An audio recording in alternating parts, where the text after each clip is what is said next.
Hello and welcome to the NEWSTART kitchen. My name is Nicole Ramos and today I'm going to be sharing with you one of my favorite salad dressings. It's a roasted pumpkin and cilantro dressing. Here are the ingredients. We have 1/4 cup of roasted pumpkin seeds. We have 12 to 15 cilantro stalks.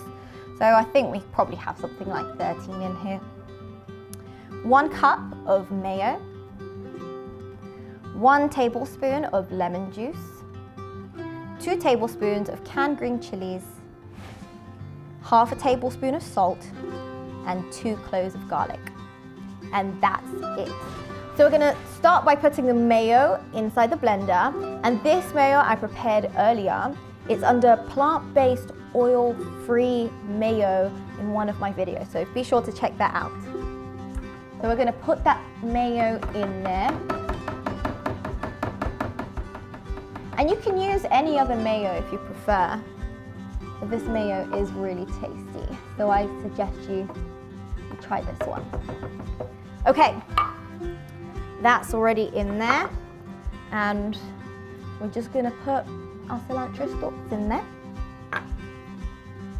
Your roasted pumpkin seeds, and if you buy green ones, you can just roast them in the oven for about 7 minutes on 350. And I'm going to add my canned green chilies. This doesn't give it a spice, it almost gives it a salsa, a green salsa flavor. And you can definitely replace the green chilies with 2 tablespoons of green salsa as well.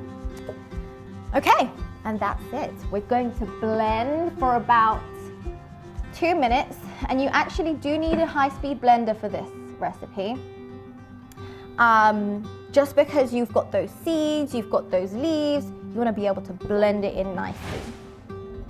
So blend it on high for about 1 to 2 minutes.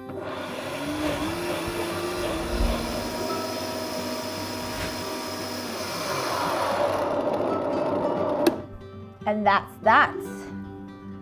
So this dressing is nice and tangy, nice and creamy, and nutty as well. It smells incredible, and I like serving it over a salad like this. This contains some lettuce and kale, red onions, tomatoes, peppers, corn, and some corn chips as well, some organic corn chips to give it some texture. And I'll just show you how beautifully that goes on. Voila, your very own roasted pumpkin seed and cilantro dressing. I hope you try this, it's so delicious. See you next time.